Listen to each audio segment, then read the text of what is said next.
Hello mga bossing! Kayo po ba mga bossing ko ay nag-iisip ngayon kung ano po mga pwede ninyong gawin mga bossing upang sa ganoon mas higit po kayo na maka-attract ng kaswertehan mga bossing.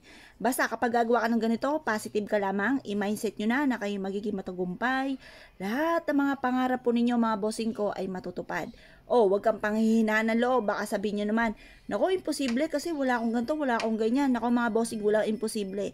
Lalo na kung ikaw po mga bossing ko ay determinado na makamit ang mga pangarap po ninyo sa inyo pong buhay mga bossing. Ngayon po, kasi pag pinanghinaan ka ng loob, ano bang mangyayari? Di ba wala?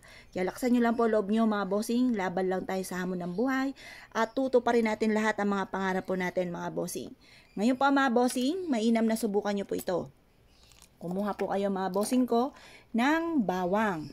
Ngayon po, ang gagawin natin sa bawang, kailangan fresh yung bawang natin. Matigas po talaga mga bossing. Kasi wasa ito'y malambot mga bossing. Ito po, ituyo na. Minsan nakakadaya talaga ang bawang. Sa totoo lang mga bossing. Dati-dati akala ko mga bossing, nasa pitaka ko mga bossing ko na bawang, ay buo pa. Diyos ko po, nang ito'y pinisil ko, kalambot-lambot na. Yung po pala'y balat lamang ang buo.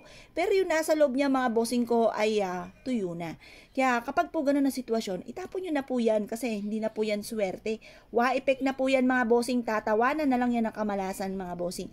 Kaya mainam mga bossing ko, lagi tayong aktibo. Kailangan laging fresh po ito. Ngayon pa mga bossing, ang gagawin lang po natin, harap tayo sa may silangan. Kuha na po kayo ng pula na sinulid. Ang pula ay nagtataboy ng kamalasan at nag-a-attract ng pangkalahatang swerte.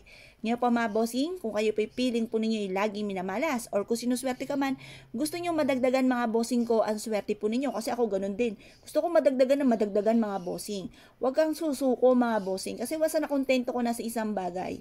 Yan po mga bossing, stay na yan ganyan. Paano kung may dumating sa inyong pagsubok? Di, wala ka ng ibang bakante mga bossing na panghuhugutan. Kaya kailangan isip ng isip mga bossing at kailangan mas dumami pa ng dumami ang kaswertehan natin mga bossing. Ngayon po mga bossing, gagawin lang po natin. Tutusukin natin itong ating bawang. Ayan, medyo matigas lang po talaga siya mga bossing. Tapos, 3 bawang ang kailangan mga bossing sa ating main door. Mainam sa main door po natin. Kasi dyan tayo naglalabas-masok mga bossing Kaya kailangan meron tayong proteksyon para walang makalusot mga bossing ko ng malas. Ngayon po, habang tinutusok natin ito, magkakaroon ako ng negosyo na dito na ako yayaman. Ganun po mga bossing ang pagwiwish. Huwag po lang sana-sana mga bossing. Ayan, ganyan lang po inyo pong gagawin. Lahat ng mga pangarap ko ay matutupad. Siksik liglig at aapaw at maraming blessing ang darating. Yan, ganun po mga bossing ko ang pagwiwish. Kailanman ay hindi na ako mamalasin at puro swerte ang welcome lang sa buhay namin. Ganyan po mga bossing. Pagtapos na po kayo mga bossing ko na ito po ay tuhugin, pwede nyo rin gawing 5 mga bossing or 7. Depende sa dami ng bawang po ninyo.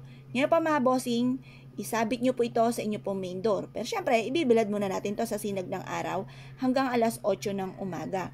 Gagawin po natin ito na 6:30 or kaya alas 7 matatapos ang pagbibilad hanggang alas 8 lamang ng umaga mga bossing. Tapos, i-mindset nyo na, simula ngayong araw na ito, ako ay magiging matagumpay na. Maraming pera ang darating sa akin. Lahat ng mga pangarap ko ay matutupad. Malalayo kami sa anumang kapahamakan. Malalayo kami sa mga toxic sa buhay namin. Malalayo kami ng aking buong pamilya. Iwi-wish ko po sana kayo. Kaya lang, ito pa mga bossing ko ay lahat ng miyembro ng pamilya, kung sino nakatira sa inyong tahanan. O siya, i-wish nyo na po ang lahat ng nais po ninyo na i-wish mga bossing. Maging ang nanonood nito, yayamat magiging matagumpay sa buhay.